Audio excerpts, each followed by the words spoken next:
Hello à tous, on se retrouve aujourd'hui du coup avec Florian, ici.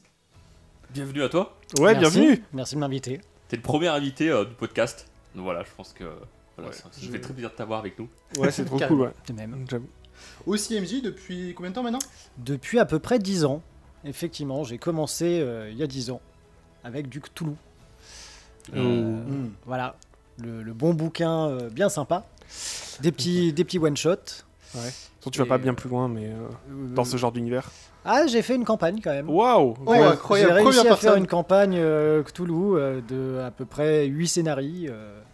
Et Donc, quand même, hein. Donc pas mal. Ah non, c'est beaucoup 8, hein. Tu es la première personne que je rencontre qui a réussi à faire une campagne sur Cthulhu. Ouais, bah, je T'as comprends. fait beaucoup de premiers, hein, parce que premier du podcast, première personne à faire une campagne sur J'avoue, combien de morts à peu près?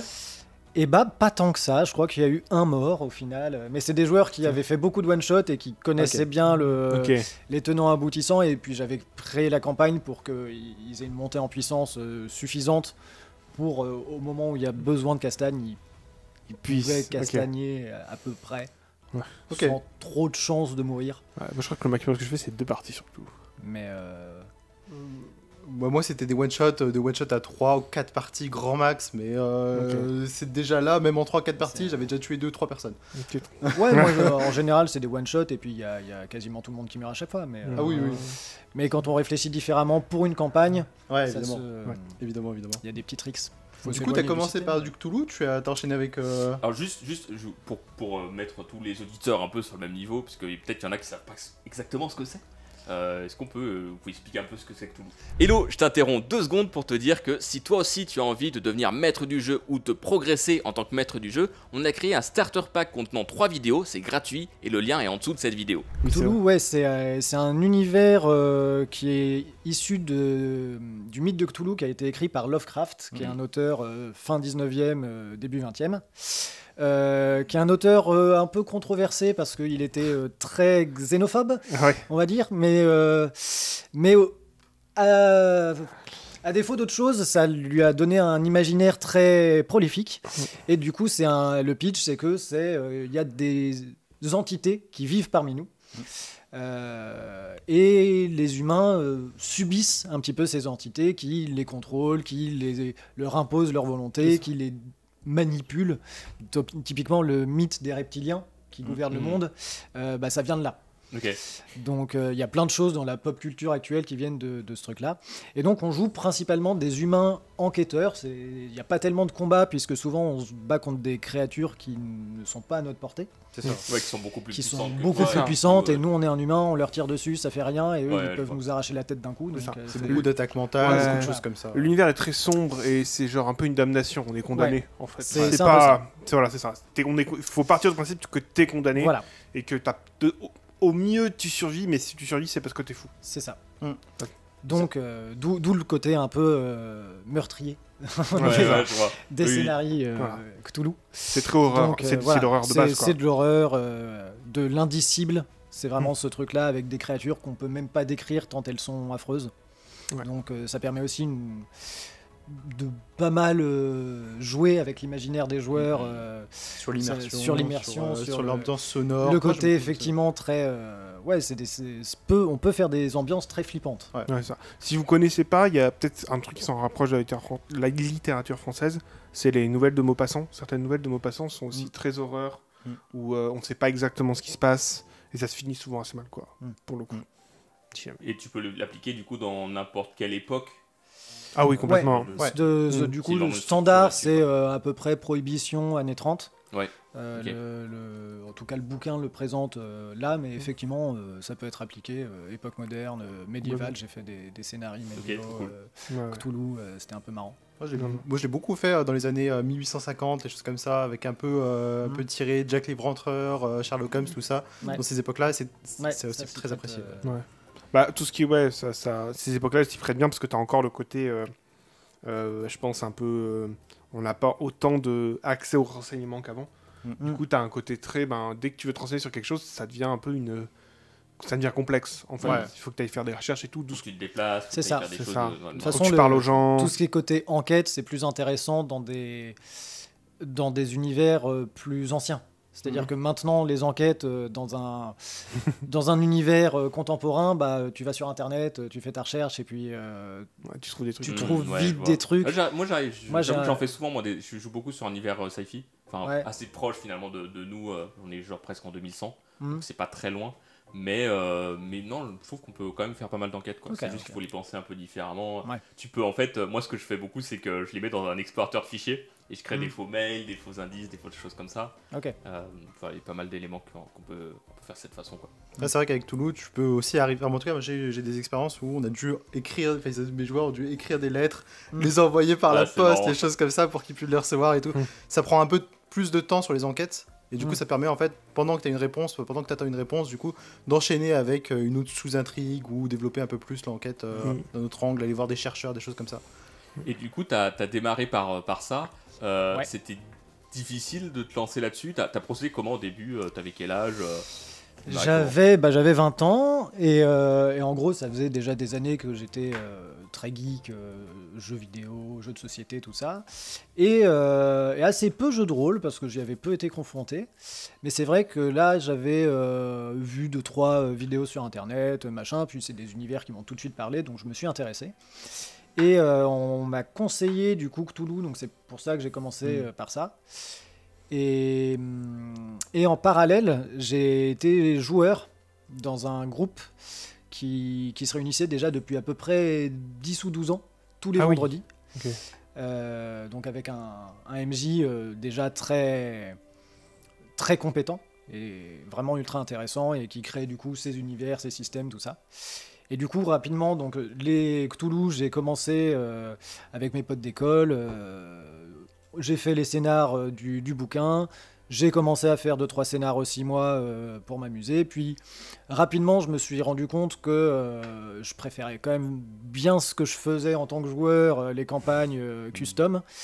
Et du coup, bah, je me suis orienté vers ça. En plus, j'ai eu d'autres groupes de joueurs un peu plus tard qui étaient bien clients de tout ça. Et du coup, ouais, au début, bah forcément, je prenais les campagnes que je jouais en tant que joueur. Je réadaptais parce que forcément, les cartes, je les refaisais de mémoire, mais il y avait plein de points d'intérêt que je n'avais pas, puisque je ne connaissais pas la carte de mon MJ. Pareil, les personnages, il y en a que je comprenais, il y en a que je connaissais pas, il y en a qu'on avait rencontrés, est-ce que je les gardais ou pas. Donc je réadaptais tout, le système aussi, pareil, j'avais pas tout le bestiaire, j'avais pas tout le Donc, stuff, tout En le fait, truc. t'as vraiment essayé de reprendre les parties Voilà. auxquelles t'avais joué C'est ça. pour faire. C'est ça. marrant, J'ai Ok. pris ce que j'avais compris de son univers, je l'ai repris et complété. Avec, et puis des fois j'ai changé des trucs dans le système, j'ai identifié des choses qui moi me plaisaient moins ou que je trouvais pas forcément fluides, ce qui est normal aussi sur des systèmes custom tout le temps, et puis même moi dans les changements que j'ai fait, tout n'était pas parfait non plus. Donc j'ai fait ça 3-4 fois et puis après je me suis lancé dans des campagnes plus personnelles, même s'il y a toujours des influences Bien sûr, bien sûr. des séries, des films, de mes campagnes que je jouais, de plein de choses en fait. Mais du coup, ouais, là, ça fait 8 ans globalement que je crée des campagnes. Et j'en suis à une petite quinzaine, puisque du coup, moi, c'est ce que je vous disais, mes campagnes ont plutôt tendance à être, somme toute, assez courtes. La plus longue que j'ai faite, c'était 8 mois. Ok. Et en moyenne, c'est la plus longue, mais en moyenne, t'es à peu près à combien? Là, en moyenne, je suis à entre 4 et 6 mois, je pense. Ok. Ok. Ouais, c'est pas mal comme Sur un ça. rythme de une fois par semaine à peu près. Sur un rythme d'une fois par semaine. Ok. Ok. C'est ça. Donc un bon rythme Et, quand même. ouais, un bon rythme. C'est Ok. quand même, après, c'est des sessions de 3-4 heures, donc Ok. Ouais, t'as le temps d'avancer, quoi. il y a quand même le temps Ok. de faire des trucs. Ok, oui, c'est un peu comme nous quand on disait 3-4 heures quoi. Ouais, c'est ça, Ok, tu vois, ouais. c'est pas mal. C'est intéressant ce que tu dis parce qu'on va revenir après sur tes autres expériences, mais ce côté où tu as essayé de reproduire un peu ce que tu avais vu, moi je l'ai un peu vécu, mais beaucoup plus jeune parce que je pense que j'ai fait ma première partie de jeu de rôle sans trop savoir que c'était un jeu de rôle finalement. C'était un pote, un ami de la famille qui devait avoir 2-3 ans de plus que moi. À l'époque, je devais avoir 8 ou 9 ans. Et il m'a fait faire un jeu de rôle en fait. Et il avait les bouquins et tout ça, quoi, mais je savais pas exactement ce que c'était, quoi. Et une fois qu'il est parti, bah. J'ai eu envie un peu de, moi aussi, de me dire c'était trop cool le jeu auquel on a joué, et j'ai essayé de reconstituer un petit peu les choses un peu comme ça. Et je trouve que c'est un message qui est intéressant parce que t'as pas mal de débutants qui se sentent un peu bloqué par plein de questions. Est-ce que je connais parfaitement les règles, comment je gère telle situation, comment je fais ci, comment je fais ci, comment je fais ça. Et en fait, finalement, la réponse, entre guillemets, c'est faut se lancer à un moment donné, quoi. Faut essayer de faire les choses. Et au début, tu bricoles, quoi, tu vois. Ouais, puis le jeu de rôle, ça a aussi plusieurs visages. C'est-à-dire que avant de faire du jeu de rôle, j'avais fait des murder parties, par exemple. Et au final... C'est quoi une murder party, juste qu'on explique? Une murder party, c'est une soirée, donc c'est 1 ou 2 heures.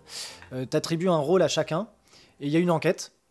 C'est-à-dire qu'il y a eu un mort, et chaque joueur va recevoir une petite fiche personnage où il a une identité, il a son déroulé de la soirée, et il y en a un, forcément, il y a écrit « c'est vous qui l'avez tué », et en recoupant les informations au cours de la soirée, donc tu fais un apéro dînatoire, les gens ils bouffent et ils se parlent entre eux en roleplay, et l'idée c'est qu'ils arrivent à identifier qui est le meurtrier.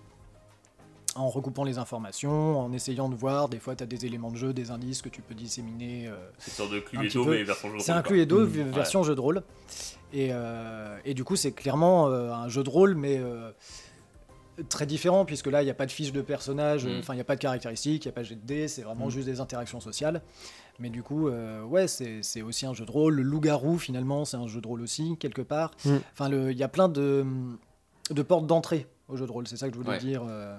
Il y a plein de cultures en fait de jeux de rôle, et j'aime bien dire ça, c'est un peu comme les cultures de différents pays ou de différentes familles aussi. D'une famille à l'autre, on fait pas forcément les mêmes choses, on mange pas aux mêmes heures, on fait pas n'a pas les mêmes procédés. Le jeu de rôle, c'est un peu ça, quoi. C'est qu'il y a plein de portes d'entrée différentes. Il y en a qui rentrent par les bouquins, il y en a qui rentrent parce que des potes les initient, il y en a qui rentrent parce que ils vont voir des contenus en ligne, et en fait c'est difficile de le définir, de le décrire finalement. On a une base commune un peu, mais... En fait, ce qui est bien, c'est que toutes ces variations, elles permettent de correspondre un peu à tous les types de joueurs, quoi. En fait. C'est ça que je trouve top, c'est qu'en fait, comme t'as pas de ligne directrice dans le jeu de rôle, bah en fait, c'est ce qui fait qu'aujourd'hui, je trouve que en termes d'interactivité, c'est le meilleur média possible que tu peux avoir au-delà du jeu vidéo, au-delà de n'importe quoi. C'est qu'en fait, on fait ce qu'on veut et tout le monde peut jouer de la façon qu'il veut, en fait. Et ça, je trouve ça trop bien, en fait, tu vois. Pour le coup. Clair. Tout le monde peut jouer de la façon qu'il veut, mais c'est quand même bien d'avoir un groupe qui joue d'une façon similaire. Oui, alors ça, on est d'accord. Ça, là-dessus, s'il y a trop de disparités dans les volontés des joueurs, dans les attentes des joueurs, ça peut être compliqué. C'est ça, c'est pour ça qu'il faut bien veiller à ce que le groupe ait une direction commune, effectivement, et un style de jeu qui soit commun. Après, il y a toujours des petits électrons libres qui tentent des trucs en solo, mais... C'est des électrons libres quand même dans un champ qui est relativement proche des autres. C'est important. Tu joues toujours avec le même groupe? Et bah du coup non, je joue plus avec eux depuis à peu près 2-3 ans parce qu'ils ont déménagé. Enfin, le MJ a déménagé et du coup c'était un peu compliqué pour moi de suivre. J'ai fait encore quelques sessions avec eux, mais maintenant non, ça fait 2-3 ans que je ne suis plus que MJ en solo, mais j'ai quelques joueurs qui commencent à s'intéresser, à se dire est-ce qu'on n'essaierait pas de passer de l'autre côté avec ce fantasme évidemment de m'avoir comme joueur, puisque le MJ a un petit peu ce côté sacré, c'est-à-dire c'est lui qui sait tout, c'est lui qui nous entourloupe tout le temps. Qu'est-ce que ça donne si c'est mon joueur C'est ça. Ouais, c'est vrai que... Est-ce que vous avez déjà eu un peu cette dualité de le MJ il est contre moi ou ouais. Je pense que je l'ai eu au début, Ouais. Mais pas longtemps. Ok. Moi, en tant que joueur, jamais. Ouais. En tant que MJ, toujours. Ah ouais? Mes joueurs sont persuadés que je les déteste et que je leur veux du mal. C'est ça, ouais, moi aussi. Là, dans ce sens-là, je suis d'accord. Des fois, tu essaies de les aider, de les orienter, tu dis et tout. Ouais, en réalité, sans doute pas, mais c'est ce qui me renvoie en tout cas. Ouais, ok, d'accord. Comment ça, j'ai plus qu'un PV, il y a 2 secondes, j'étais à 10, c'est ta faute encore? Bah non. C'est marrant. Ok. Est-ce que c'est vrai que moi je vois vraiment le MJ comme il est l'allié des joueurs. En tant qu'MJ, t'as pas d'intérêt à vraiment foutre tes joueurs dans la merde pour les foutre dans la merde, quoi, ou tuer des gens. L'important c'est que tout le monde s'éclate et que la narration continue, entre guillemets, quoi. Du coup t'as pas d'intérêt, mais c'est vrai que parfois je sais que souvent, un peu d'expérience, il y a 2-3 moments tu dis putain mais c'est quand même coïncidence que j'ai économisé depuis 10 parties pour avoir 150 pièces d'or, que je le dis au MJ et que la partie d'après j'ai plus rien, quoi. coïncidence. Ouais, c'est vrai. C'est vrai que tout à coup, je reconnais quelques parties que j'ai fait sur Pokémon avec quelqu'un. Ouais. En tant que joueur, moi, surtout que tout le monde me déteste en tant que joueur. Ou insupportable en tant que joueur. Ça. Ouais, c'est vrai que je suis insupportable en tant que joueur. Ou vraiment, tu vois, genre, je chope un trésor et tout, je suis trop content et 2 parties après, j'ai plus rien. Je ne sais pas pourquoi. Peut-être fait de mauvaises actions. Peut-être. C'est peut-être mon mini Draco qui m'a coûté une fortune pour rien. Ouais. Quand t'es riche, les prix ont tendance à augmenter, moi, dans certaines parties que j'ai faites. Étrangement, l'inflation est proportionnelle à ce que j'ai dans la bourse. Ça. C'est vrai. C'est assez impressionnant. Moi, c'est la rareté qui commence. Enfin, tu vois, tous les objets commencent à devenir vraiment très rares. Bizarrement. Bizarre. Un truc qui était commun hier, tu vois, ça n'existe plus. J'ai une boutique où littéralement la règle c'était que ça facture à la tête du client. Il y avait vraiment écrit, j'avais vraiment écrit ça. Et c'était plutôt marrant pour. Ça, c'est drôle dans le sens où parfois ce petit côté injuste. Les joueurs, il faut que les joueurs. Genre, moi, c'est un truc où j'avais beaucoup de mal au début quand je commençais en tant que joueur de me dire oh, il y a des situations injustes. Maintenant que je l'ai accepté en mode en fait, si c'est injuste, c'est pas grave, c'est juste une situation de plus pour faire du roleplay, tu vois. En fait. Ouais, puis c'est injuste, mais si c'est cohérent, ça fonctionne. C'est ça. Typiquement, là, hier, j'étais en session et mes joueurs, ils arrivent dans une ville qui est techniquement en guerre contre leur pays. Et du coup, effectivement, il y a ce côté pris à la gueule du client. Et en fait, ils prennent leurs pièces, ils leur disent, voilà, c'est 5 pièces d'argent. Ils regardent leurs pièces, ils disent, ah ouais, mais ces pièces-là, il y a un taux de change. On les prend à 4 pour une. Et du coup, d'un coup, le prix, c'est pas le même. Ouais. Et le prix que j'annonce à 4 pièces d'argent, c'est le vrai prix que je leur ai proposé, aurais proposé eux chez eux. Sauf que du coup, avec le taux de change, ça fait chier. Ouais. Et ils sont obligés de soit payer, soit trouver autre chose. Mais effectivement, il y a ce côté très injuste parce que je les ai jamais prévenus que ça se passerait comme ça. Ils arrivent, ils sont devant le fait accompli. Pour autant, l'univers fait que ça s'entend et qu'ils n'ont rien d'autre à dire qu'ils essaient de négocier un coup, ils se rendent compte que ça marche pas, ou éventuellement ça marche un peu, je leur fais un taux de change un peu meilleur et puis derrière ils acceptent ou pas quoi. Ça. Moi, la cohérence fait qu'ils vraiment... auront moins de difficulté à accepter le truc. Quoi. Moi, c'est vraiment ce côté cohérence. Pareil, quand tu disais être méchant ou pas, cette dualité, moi, typiquement, pour tuer mes joueurs, je tue pas mes joueurs volontairement. D'ailleurs, souvent, je cache mes dés, donc j'essaye plutôt de les sauver qu'autre chose quand je considère qu'ils n'ont pas fait d'erreur. Mais quand ils font une erreur par rapport au scénar, qu'ils en aient conscience ou pas, s'ils font un truc et que c'est censé les tuer, ça les tue. Ouais. Et des fois, ils peuvent être surpris et c'est là qu'ils trouvent que je suis un peu méchant et que voilà. Mais derrière, je leur explique et ils disent bon oui, d'accord. Mais ouais. Mais je pense que ça fait peur la première fois que tu tues ton premier joueur, je pense. T'as toujours ce côté. Moi, la première fois que j'ai tué quelqu'un, j'étais un peu en mode. J'ai eu de la chance d'avoir une MJ, ma première MJ qui. On avait été éduqués de façon, ton personnage il peut mourir première aventure. Donc c'est ok, en fait. Du coup, j'avais une impression, pas trop, mais en fait, une fois que tu as tué ton premier personnage, tu fais. Et que tu arrives sans que le joueur soit frustré, quoi. Parce que c'est ça le plus dur au final, parce que le joueur a investi beaucoup de temps dans son personnage qui meurt pour une raison X ou Y, ça peut faire mal, tu vois. Il faut juste lui expliquer et lui donner entre guillemets la fin qu'il mérite, quoi. Mais sinon, t'apprends à lâcher un peu la prise dessus et ça peut vraiment créer des moments d'émotion très forts, en fait. Ça veut pas dire que la partie s'arrête, ça veut juste dire que c'est un tournant de l'aventure et qu'il y a une nouvelle péripétie, quoi. Mais c'est je trouve que ce premier pas de dire à tes joueurs, là c'est fini, il est mort. C'est toujours un premier pas où t'as toujours un peu peur, mais une fois que tu l'as fait une fois, tu commences à faire 2-3 fois, tu fais c'est pas mal, hein. Mais c'est une question qu'on a reçue d'ailleurs de Marjou sur le podcast, quelles sont les motivations pour un MJ de tuer ses joueurs, en gros. Et c'est vrai que moi perso, je l'ai jamais fait une fois parce que le joueur me l'a demandé. Mais sinon, c'est vrai que c'est vraiment un truc où. En tant que joueur, je sais que perso, j'aurais du mal à vivre ça, quoi. En fait, pour moi, c'est pas une question est-ce qu'on est motivé pour tuer un joueur, c'est plus est-ce que dans l'histoire qu'on se raconte ensemble, est-ce que c'est logique qu'il meure à ce moment-là ? Est-ce que est-ce que ça va rajouter quelque chose à l'histoire, en fait, tu vois ? Et si oui, moi je suis en mode ok, je l'envisage et je dis ok, si le joueur est relativement ok, tu vois, si ça dépend un peu, tu vois, du profil que j'ai en face. Mais moi je pense que à ce moment-là tu dis ok, ça fait avancer l'histoire, ça fait avancer le développement des personnages. Ok, tu vois, genre c'est banco, ça clique, tu vois. Si je vois que le joueur est trop réticent et que je sais que je vais lui mettre un petit coup de surin quand je vais tuer son perso, tu vois, j'en parle un peu avec lui, je dis attention, genre là il peut se passer des choses. Par contre, c'est ce que je dis toujours à mes joueurs aussi quand je fais une partie avec eux, c'est si votre personnage il peut mourir. Genre je vais pas pousser là-dessus, mais il peut mourir. Et il faut que vous en ayez conscience parce que j'aurais pas peur de mettre la sanction, quoi. Ouais. Enfin, pas la sanction, mais j'aurais pas peur de vous tuer si c'est le cas, en fait. Tu vois. Pour moi, c'est même essentiel que le personnage puisse mourir. Pas que ce soit trop violent et qu'on tue à tir larigot, sauf s'il y a des systèmes. J'ai fait un système zombie, le but du jeu c'était de changer de personnage toutes les demi-sessions pour essayer d'avoir ton groupe qui survive et t'étais complètement impuissant. Mais sans parler de ça, c'est important que tu puisses mourir, sinon il n'y a pas d'enjeu.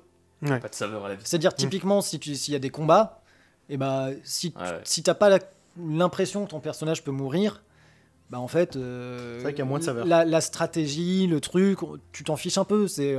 Tu mets le tank derrière et le mage devant. S'ils peuvent pas mourir, tu peux le faire, quoi. Il faut pas qu'il y ait ça. Pour autant, effectivement, il ne faut pas encourager la mort. Et moi, encore une fois, je n'encourage pas la mort et je sauve bien plus de joueurs que je n'en tue.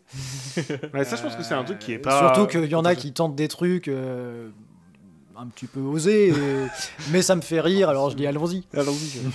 Mais ouais, les motivations du coup de tuer des joueurs, c'est soit de la cohérence scénaristique, soit des échecs critiques à la volée, c'est-à-dire il tente une action, échec critique, bon, tu proposes une porte de sortie, échec critique, bon, au bout d'un moment, il y a un pote qui essaye d'aider, échec critique, bon bah voilà, il meurt, quoi. C'est ça. En fait, ça arrive, ça m'est déjà arrivé. Il y a le côté random qui rentre en jeu et ça fait partie du truc et c'est important. Et après, effectivement, il y a des joueurs qui le prennent mieux. Il y a aussi à quel moment de la campagne ça arrive.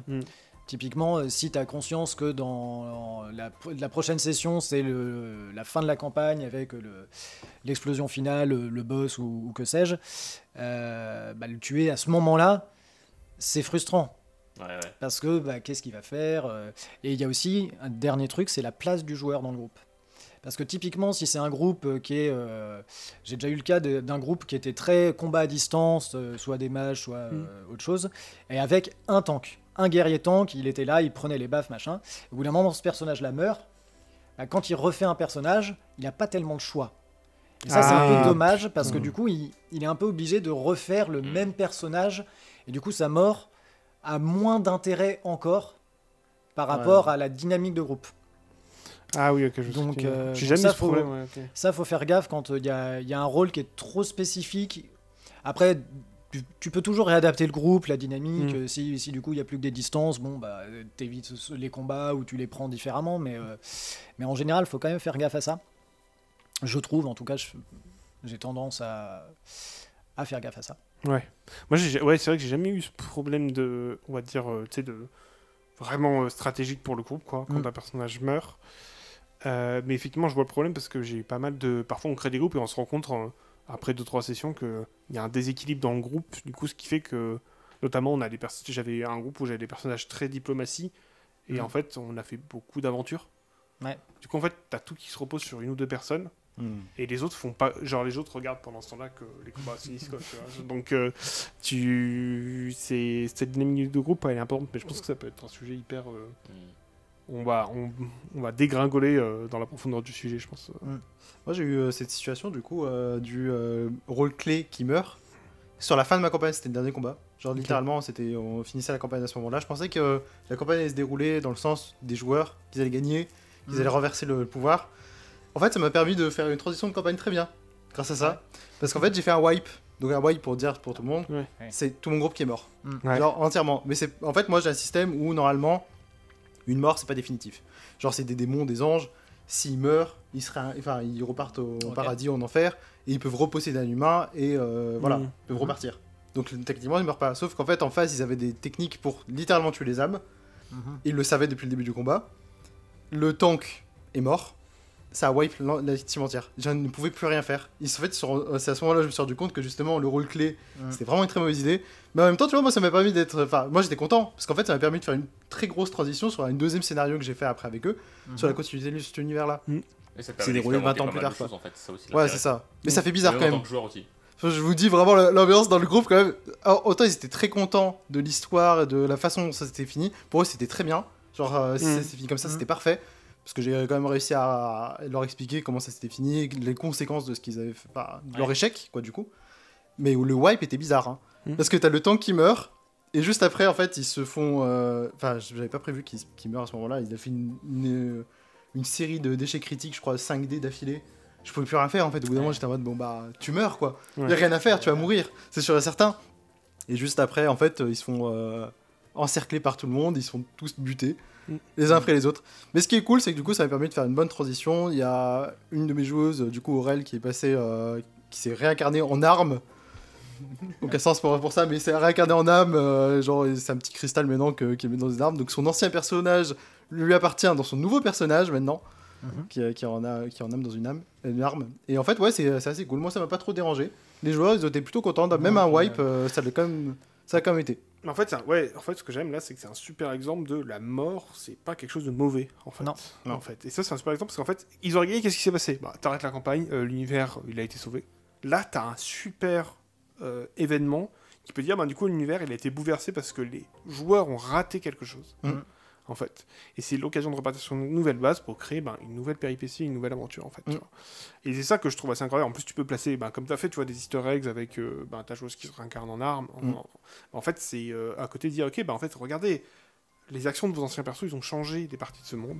Alors certes, ils ont raté, tu vois, à la fin, mais on s'en fout parce qu'en fait, l'important, c'est pas qu'ils gagnent ou qu'ils perdent, c'est qu'en fait, on continue à s'amuser et que on expérimente des nouvelles choses, quoi. Ouais, c'est ça. Donc on se raconte des histoires, quoi. Mais eux, ils sont super contents parce que du coup, il y a dans les bouquins, tu vois, ils sont marqués dans l'histoire, tu vois, ils sont ancrés dans l'histoire, leurs personnages. À chaque fois qu'ils ont des trucs, tu vois, c'est des références à leurs anciens personnages. Entre temps, aussi, on a changé un peu de joueurs. J'ai eu quelques joueurs qui sont partis de la campagne, d'autres qui sont rejoints. Donc eux ne connaissaient pas en plus cette histoire-là. Donc ils les apprennent via les bouquins qu'ils reçoivent, les lettres et tout. Ça, c'est vraiment cool. Franchement, je pense que même mes joueurs, ils sont pas du tout déçus d'être morts sur ce truc. Ouais, mais Non, parce que Tout le monde apprécie ça. Ouais, puis moi, en tant que joueur, j'aime bien mourir. Ouais. Non, mais non, mais c'est en vrai. fait, Je comprends. en tant que MJ, je considère qu'il faut faire en sorte que chaque joueur ait son petit moment à lui dans la session. Ouais. C'est ça le rôle du MJ en réalité, c'est de donner les clés pour créer cette histoire participative et de faire en sorte que chaque joueur ait un moment où il a l'impression de briller, c'est peut-être pas le mot, mais de faire avancer l'histoire à sa manière dans la session. Pour moi, c'est ça mon objectif en tout cas. Et je trouve que mourir, c'est une bonne façon de briller. Ouais. C'est-à-dire que voilà, t'as pris ton moment, t'es mort parce que soit t'as fait des erreurs, soit t'as eu des échecs critiques, mais au moins on a bien rigolé parce qu'au bout du troisième, tout le monde se tape le front et se dit mon Dieu, mais quelle horreur.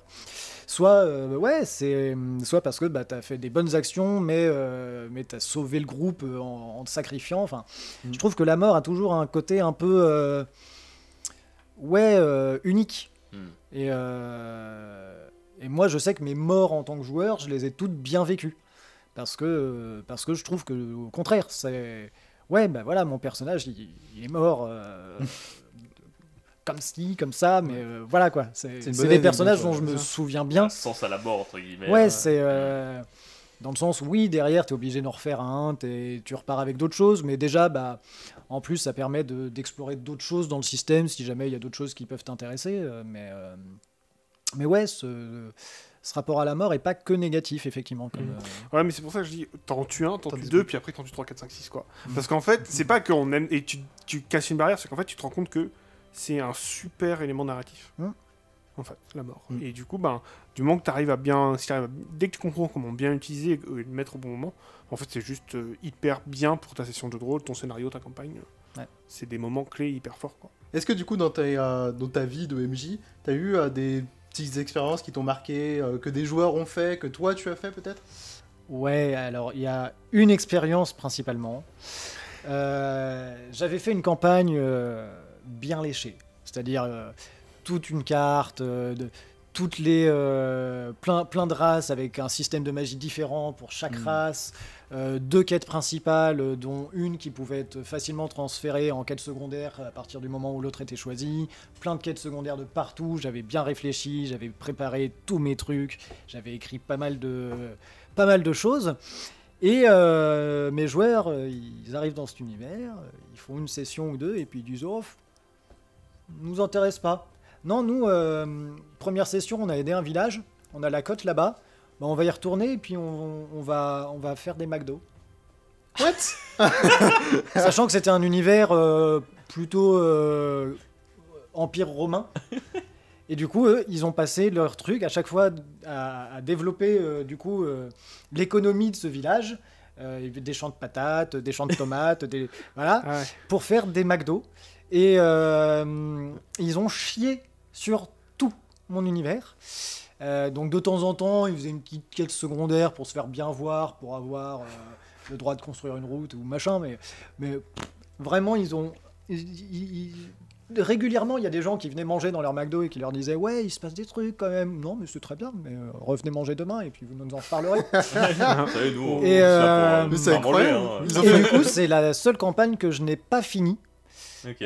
puisqu'au bout d'un moment, j'estimais qu'il se passait plus grand chose, qu'ils avaient réussi leur coup Ouais, de créer incroyable un de empire faire des McDo. L'Empire Big... McDonald's. Et, L'Empire Big Mac. L'Empire Big Mac. Et du coup, c'était les grands méchants de l'univers, évidemment, puisque McDo, c'est les grands méchants. Et mais enfin voilà, du coup, assez particulier. Et c'est à partir de là que j'ai arrêté d'écrire pour mes campagnes. Oui.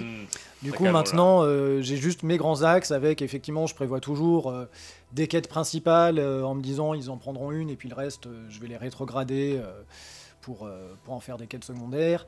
Mais je prévois toujours aussi plusieurs points d'intérêt en me disant que s'ils y vont, j'ai de quoi tenir à peu près une session et puis derrière, je développe. Mais maintenant, j'improvise 80 à 90% de ce que je leur dis. Et dès le départ, du coup, quand tu lances ta campagne, tu sais déjà à peu près où tu vas ou t'as une idée un peu vague? En général, je sais où je vais. Ok. Mais je sais pas où les joueurs vont. Ouais, je vois. C'est ça le truc. Le grand dilemme. C'est que en général, ils vont là où je les oriente quand même Ouais, bien sûr. dès le début, sauf sur cette campagne où, mais même eux à la fin, je pense qu'ils étaient contents d'avoir fait leur McDo, mais depuis, ils m'ont plus jamais fait le coup parce Ouais, ils qu'ils le ont font une conscience fois, que c'est rigolo de jouer avec les règles de l'univers à ce point-là, mais il y a des choses à vivre aussi ailleurs. Putain, ils en ont fait un jeu de stratégie, quoi. Ouais, c'est non, Jeu de c'était gestion. assez. Un jeu de gestion de McDo. Assez sympa. Et puis, non, ouais, des expériences, des gens qui cassent le système parce qu'ils surspécialisent leurs personnages. Et du Ouais. coup, voilà, donc ça, faut faire gaffe parce que tous les systèmes ont des failles et puis tu t'en rends forcément compte à un moment. Mais de toute façon, c'est pas forcément très grave. Hein. Oui, puis au pire, tu prends la décision de rétrograder, tu en parles à tes joueurs. Hein. Ouais. Moi, ce qu'on avait fait sur un, on jouait à The Witcher en fait, et en fait, on était arrivé à un moment donné où mon personnage commençait à être vraiment très fort, quoi. Dans le sens où, genre, je faisais comparer à un humain normal, ouais, c'était pas logique, j'étais beaucoup trop fort, quoi. Un peu le même principe dans l'univers Star Wars, t'as les Jedi et t'as tout le reste, quoi. Parce qu'en fait, les Jedi sont de base beaucoup trop forts. Du coup, ce qui fait que dès que t'as un Jedi dans le groupe, c'est lui qui s'occupe de la plupart des situations de combat, en fait. Et du coup, ce qu'on m'avait dit, c'est ok. Mon MJ m'avait dit, en fait, attention parce que ça commence à devenir trop puissant, en fait.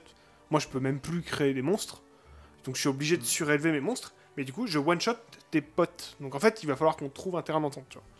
Et du coup, on a discuté un petit peu comment est-ce qu'on pouvait rétrograder le personnage et les limites qu'on pouvait imposer. Parce qu'en fait, ça devenait juste débile ce que je disais. En fait, juste le fait de changer d'arme, je lui dis, tu te rends compte que si je change d'arme, en fait, je fais des jets tant, je fais tant de dégâts avec plus ça comme modificateur. Il me fait, oui, mais c'est pas logique, t'es un Witcher, t'es censé avoir une arme à une main. Oui, je fais, mais dans la description de la compétence, je fais avec ce que je veux, quoi. Donc, et il fait, ouais, bon, alors du coup, on va changer ça. Mais en fait, il l'a pas fait parce que, genre, il voulait juste me nerf, quoi. Il l'a fait parce qu'en fait, ça avait plus de sens, il était obligé de faire des monstres beaucoup trop forts, et à côté, mes pauvres coéquipiers. Je sais pas, ouais. Mais non, mais c'était impossible. C'est vraiment, mes stats étaient. Mais en fait, mes stats de combat étaient beaucoup trop débiles. Dans l'univers, ça avait une cohérence, mais en fait, dans la jouabilité, c'était pas fun pour le reste du groupe, quoi. En fait. Parfois, t'es obligé. Comment t'as vécu, toi, justement, le fait justement que ils ouvrent un McDo et qu'ils se passe pas du tout ton aventure, parce qu'il y a un côté frustration. J'ai l'impression que des fois, en tant qu'MJ, il faut Au pas début, ça m'a beaucoup fait rire. Ouais. Parce que en fait, pour moi, c'est ça le jeu de rôle aussi. Enfin, ça dépend. C'est des Si tu situations fais qui un arrivent, truc couloir, ou très orienté, c'est pas forcément couloir, mais où t'as vraiment ton idée, tu leur laisses pas trop le choix de la quête, il se passe des trucs et c'est génial quand même. Mais moi, je crée un univers, mes personnages dans l'univers, et les grandes lignes, et puis derrière, je les lâche dedans et je leur dis démerdez-vous. Et effectivement, ils se démerdent, et puis s'ils ont envie de faire autre chose, ils font autre chose. Et en fait, j'ai adoré le fait que ce soit possible et qu'on arrive à écrire cette histoire que, pour le coup, je n'avais pas prévu. Jusque-là, c'est clairement. logique. Mais force est d'admettre que au bout de 2 mois à faire pousser des patates, moi j'en avais marre en tant que MJ. C'était pas. Puis en plus, je m'étais un peu fait chier pour cette campagne, donc ils ont quand même fait des trucs. Ils ont vu le système, ils ont vu des trucs, et ils ont tous complètement adoré, même leurs personnages, leur développement, tout ça. Mais c'est vrai que au bout d'un moment, tu mets fin à la campagne parce que tu trouves moins d'intérêt, quoi. Okay. Et moi, Est-ce que tu leur as dit, pardon, excuse-moi, est-ce que tu leur as dit du coup directement que c'est pas vraiment ce que tu pensais qu'ils allaient faire ou... Ah oui, de toute façon ils en avaient conscience. C'est pour ça qu'ils l'ont fait. Très vite ils ont compris ce que c'était la quête, les 2 axes principaux, et ils ont dit est-ce qu'on ferait pas autre chose juste pour emmerder le MJ, et puis voilà, ça part de là, et puis s'ils sont tenus. Et du coup, c'est une question que je vois souvent, c'est genre, comment est-ce que... j'ai envie de donner... Le prémisse, c'est j'ai envie de donner de la liberté aux joueurs, mais comment je les empêche de faire un McDo, quoi. Concrètement, cette question, elle revient souvent, parce que c'est quelque chose sur lequel je pense que tu as peur quand tu te lances en tant que MJ, c'est plus je laisse de la liberté aux joueurs, plus ils vont faire des choses que j'ai pas prévues, et comment je gère cet imprévu, en fait, tu vois. Et du coup, ma question, est-ce que tu aurais des conseils à donner sur toi maintenant, après cette expérience et sur tes 10 ans d'XP, est-ce que tu as des techniques ou des méthodes pour orienter tes joueurs tout en leur laissant de la liberté? Et deuxième du coup question, comment est-ce que est-ce que tu as des techniques pour improviser? Est-ce que tu prépares des trucs? Comment tu gères cette impro, quoi? L'impro, c'est quelque chose que j'ai toujours beaucoup aimé. Déjà, j'ai fait pas mal de théâtre, donc ça aide, mine de rien. Tout le côté créatif, pareil. Plus tu fais plus tu lis de bouquins, plus tu comment tu t'entretiens ton imaginaire, ça aide, mine de rien. Ensuite, je prends beaucoup de notes en session. Dès qu'ils balancent des idées à la con, je les note. Dès qu'ils nomment des PNJ à ma place, je le nomme, et puis finalement... leur PNJ s'appelle Tartampion, c'est vous qui l'avez choisi. J'ai aussi, dans mes univers, j'ai des listes de noms, en général. Ouais. Et du coup, dès qu'ils me demandent le boulanger, comment il s'appelle, évidemment, j'ai pas prévu. Donc, je trouve rapidement, paf, je coche, je prends des notes, et puis j'intègre. Et puis l'improvisation, c'est un entraînement. C'est aussi le fait que je prépare... Même si maintenant j'ai arrêté d'écrire tous les trucs, je réfléchis pas mal en amont à tel personnage, quelles sont ses valeurs, pourquoi il agit, tel pays, sa géopolitique, telle créature, est-ce qu'elle est plutôt peureuse, machin. Et en fait c'est juste cohérent dans ma tête. Puisque j'ai poussé la réflexion suffisamment loin pour que quand ils me posent une question, j'ai une réponse. D'accord. Je sois capable en tout cas de leur apporter une réponse. Des fois, je m'étais jamais posé la question, mais en réfléchissant 10 secondes, je suis capable de leur dire assurément, telle chose c'est comme ça. Je note, parce que ça se trouve, le lendemain on me repose la question, j'aurais eu une réflexion différente, donc je note pareil. Pareil pour les équilibrages d'armes et de choses, souvent ils me disent j'aimerais améliorer mon arme de telle façon, je voudrais que ça donne tel bonus. Je regarde un petit peu, je négocie, et du coup je note ça coûte tant de faire tel bonus, tout ça. Parce qu'en fait, des fois, moi... dans les armes, tu prévois des trucs, mais eux, ils veulent améliorer différemment, ou ils ont d'autres visions, et c'est bien de laisser le choix aux joueurs. Donc l'improvisation, c'est important, et pour autant, faut leur donner suffisamment d'éléments pour qu'ils avancent dans des directions. Donc, pour les empêcher de faire un McDo, faut mettre de l'enjeu. Faut réfléchir aussi au lore de leur personnage un minimum pour que leur personnage ait un intérêt à faire la quête. Parce que s'il y a un fermier, un grand noble, un voleur, s'ils ont rien à voir et que tu leur donnes une quête trop... par exemple, si c'est une guilde de voleurs et que tu leur demandes de sauver le monde, bah... Est-ce que vraiment, ou alors il faut leur donner une vraie récompense, on va vous payer grassement, mais faut réfléchir aux enjeux, en fait, pour les personnages aussi.